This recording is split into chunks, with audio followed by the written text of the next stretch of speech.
আসসালামু আলাইকুম বন্ধুরা, আজকে আপনাকে আমরা নিয়ে আইছি কক্সবাজারের বিখ্যাত হিমছড়ি ঝর্ণা এবং পাহাড়। তো হিমছড়িতে যাওয়ার জন্য প্রথমে আমরা 40 টাকা করে টিকিট কেটে নিছি, 40 টাকা করে কষ্ট কিনাই নিছি আমরা। যাই হোক, এই যখন কইবা লইছিলাম আমরা কিন্তু হিমছড়ি পাহাড়ের উপরে উঠতেছি। ও মা গো মা গো মা গো, এত উঁচা পাহাড় যে কোনো দিন হয় আমি আগে দেখি নাই রে বাবা। যাই হোক, অনেক কষ্ট করে সিঁড়ি, কিন্তু 3 ধাপে সিঁড়ি। একটু যাবেন, আবার জিরাবেন, আবার সিঁড়ি, আবার জিরাবেন, আবার সিঁড়ি। যাই হোক, সিঁড়ির প্রথম ধাপ কিন্তু আমরা হেসে খেলে আনন্দের সহিত কিন্তু পার হচ্ছি, সুন্দর মতো করে কিন্তু পার হচ্ছি। আমাদের সামনে দুটো গিটালি শয়তান আছে, তো এই গিট্টু শয়তান দুটো আমার আগে দৌড় পেরে দৌড়ে দৌড়ে পার হয়ে যাচ্ছে। যাই হোক, এই যখন বলছিলাম এবার কিন্তু দ্বিতীয় সিঁড়ি। বাবা, টাকা দিয়ে যদি পৃথিবীতে কেউ কষ্ট কিনে তাহলে তার জলজন্ত উদাহরণ হচ্ছে আমাদের এই হিমছড়ি পাহাড়। হিমছড়ি পাহাড়ে কম করে হলেও 15 তলা সমান উঁচু। যাই হোক, আমাদের দলবল সাঙ্গপাঙ্গ নিয়ে আমরা কিন্তু উঠতেছি। অনেকে দেখতেছি যে একটু একটু উঠতেছে এবং একটু করে রেস্ট নিচ্ছে। অনেক উঁচু এবং গরমের তাপমাত্রা ছিল প্রায় 35 ডিগ্রি সেলসিয়াসের উপরে, কাজেই সবার একটু কষ্ট হচ্ছিল। যাই হোক, সেটা কোনো ঘটনা না।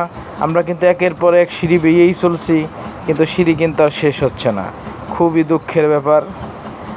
এবার কিন্তু দ্বিতীয় সিঁড়ি শেষ করলাম, আবারও কিছুক্ষণ 2 মিনিট হাঁটবো, হাঁটার পরে তৃতীয় সিঁড়ি।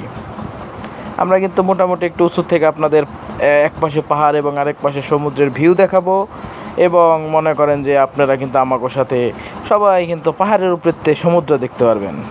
যাই হোক, এই যখন কইবা লইছিলাম এবার কিন্তু তৃতীয় সিঁড়ি।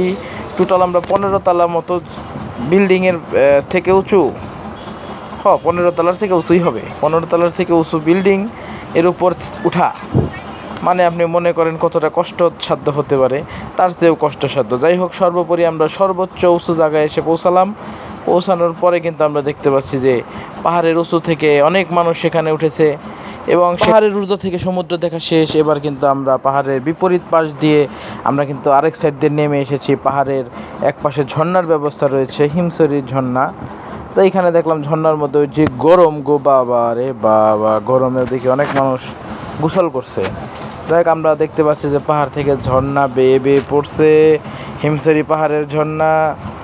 অনেকেই ঝর্ণা নিচে গোসল করছে, আমাকে যেতে বলছিল কিন্তু আমি যাইনি। আমি দূরে দাঁড়িয়ে ঝর্ণা দেখলাম, এবং তার সাথে একটি পাহাড়, কত উঁচু পাহাড় বাবা গো বাবা। টাকা দিয়ে কষ্ট কিনতে গেছিলাম গো। যাই হোক, অসংখ্য ধন্যবাদ, ভালো থাকবেন। পরের পর্ব দেখার জন্য অনুরোধ।